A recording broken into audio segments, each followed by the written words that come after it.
Hi, I'm Mark Lawson, the CEO of Morningstar Music Publishers, and today we are going to welcome organist and educator John Behnke.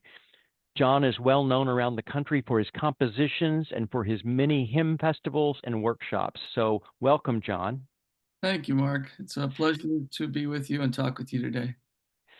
So, we are very pleased to have a new organ piece from you that is a partita on Engelberg, and it's entitled When in Our Music. There you go. You came prepared.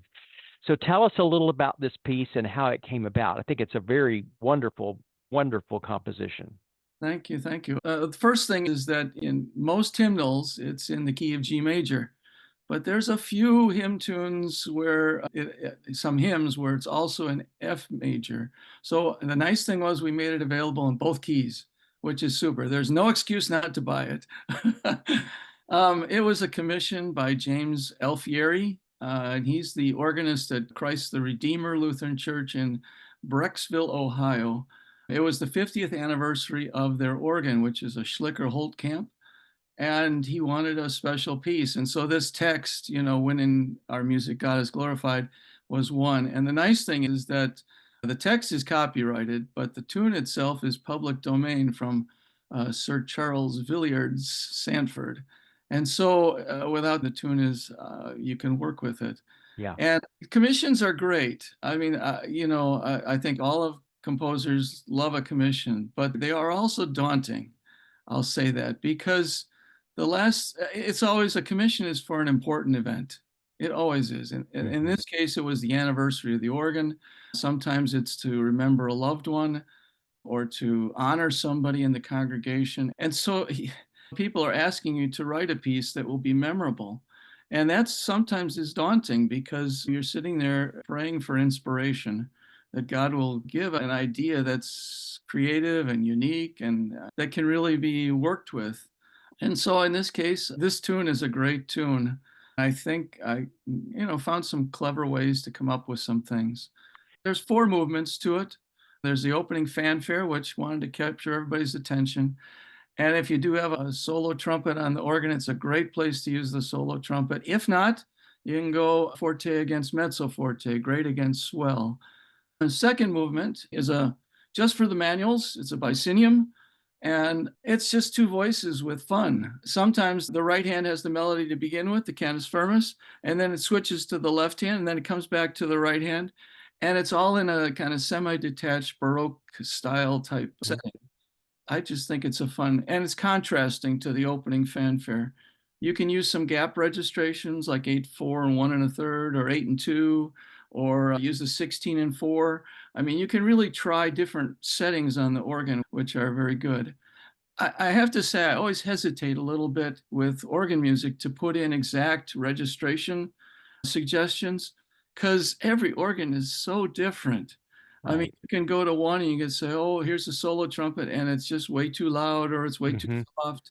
So I hope that organists that use the piece will use their own discretion and interpret it the way they want to. I think it's always the best. The third movement is entitled Chant, and it's on the stanza 3 of the text. And it says, and did not Jesus sing a psalm that night when utmost evil strove against the light? And so the idea of chanting a psalm was in there, and it's in the left hand to begin with in the strings, and a flute comes in contrasting style to present the melody. And I love to write fugues, or at least try to. And so the last movement, it has fugal treatment, and I use the Alleluia. The theme was derived from the Hallelujah. I used that. And again, if you want to, it's possible towards the end of that 4th movement to bring the solo trumpet back in again. I did it just recently on an organ with a solo trumpet on a 3rd manual. At measure 82, I brought it in the solo trumpet in the left hand, and then I switched it at 91 to bring the solo trumpet in the right hand. So at least that's an option for you. Yeah. Yeah, that's the piece. Very, very good. Well, just kind of as a side note, I know that some people love partitas and some people struggle with knowing exactly how to use them in a worship service. You've always involved them in so many different ways in your hymn festivals and stuff. Give us just a couple of suggestions on ways that you might use this piece. I certainly would, for instance, the fanfare can certainly be the prelude for the service. I mean, that certainly starts and gets everybody's attention. The bycinium or the chant could be used during the offering. And then at the end, the fugal fantasy can be used as the postlude. At So postlude. thematically, that can be done. At Okay. the hymn festival that I just did in Sarasota, I used the fanfare to introduce it.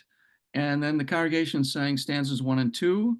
I did stanza 3 as a solo verse, which that's the utmost evil, the chant. And then I had him sing 4 and 5. And then I played the fugal fantasy at the end. So for a hymn festival, it works great that way too, I think. Good. There's Good. so much versatility in a partita. I think choose whatever movements you like and play them when you can. That's the variety in it. Yeah, that's great. That's great.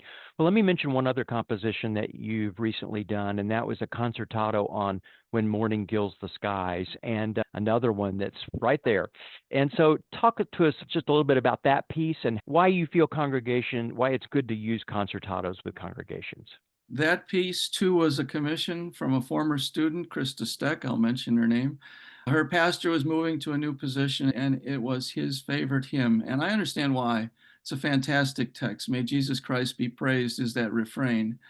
And when morning gilds brought me to Grieg, da da da dum dum dum da da da dum da da da da dum, yeah, Mm-hmm. that from the morning moods of his Peer Gynt suite. So I've tucked it in various places throughout the whole concertato. Those 5, 6 notes are always in there, in places just to remind us of the title of the piece.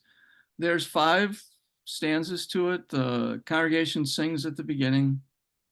Treble voices for stanza 2. The choir has stanza 3 by itself in SATB style. Not hard, it's very singable. Stanza 4 is bass voices, and stanza 5 is a melody with a descant. So, I mean, in essence, it's a rather straightforward type setting. If you want to decorate this, you can add the instruments, which is Mm-hmm. a brass quintet, timpani, 3 to 5 octaves of handbells. And the nice thing is, whatever you have, you can use. If you have just the bells, it can be the choir and bells. It'd be great. We have a crane outside our building. Sorry. Do you hear that? Just a little. I'm not backing up. If you have just a trumpeter and don't have the whole brass quintet, you can still use the trumpet for it. It's fantastic. So, whatever you have, and even just the organ and the choir can make a hymn anthem, which is wonderful. Yeah. Now, you asked about concertados, and I Mm-hmm. think hymns are really important. Hymns are important in our life to learn hymns and to have them ingrained into our being. Just a quick story. When I was at Concordia, Wisconsin, one of our faculty members was suffering from cancer. She was in the hospital. And so the whole faculty went to see her. And I mean, we tried conversing with her, but there was no responsiveness at all. And so we just decided, let's sing some hymns. We started singing, and all of a sudden, she's singing with us. Yeah. Yeah. Okay, so when speech quits, the memory and music still exists. I I mean, think there's so many examples of that, and I think that's something that the church really needs to embrace and also share for people. I think that what they learn younger in their lives, they're going to remember, and that's what's going to hang with them till their final days in many ways. So I think you're exactly right about that, John. so So a concertato like this can be used just for the choir. I mean, if you want to later on to introduce it into the congregation, have them join in with some stanzas. You can add some instruments. It can be for the festival day when you want to have a blowout with everything. I mean, it has so many different options to it that I don't think people should see it as I can only buy this if I have a brass quintet. right, No, no, right. absolutely not. It's a way to introduce this hymn into the congregation in a way where it's trying to be interpreted for people. I I mean, agree. And I think one of the other things you can do with a lot of concertatos is even if you don't use the whole thing, if you, let's say you do it and then a year later you want to just use one of the stanzas or something, many times that you can do that to give a variety in the worship service without involving everything even. So, absolutely, yeah, totally. Yeah, I think Luther understood that when he said, next to the word of God, music deserves the highest praise. He yeah. knew that it sticks with us. It stays, Hmm. it carries us outside of the church. It's still there in our heads. Yeah. Very important to me. Well, thank you very much for taking time to visit with us this morning. And I hope you enjoy being in Florida this summer. And it's hot here, so maybe you're better off down there. So, We well, have air conditioning. that's right. So have a great day. Thank you. And go Brewers.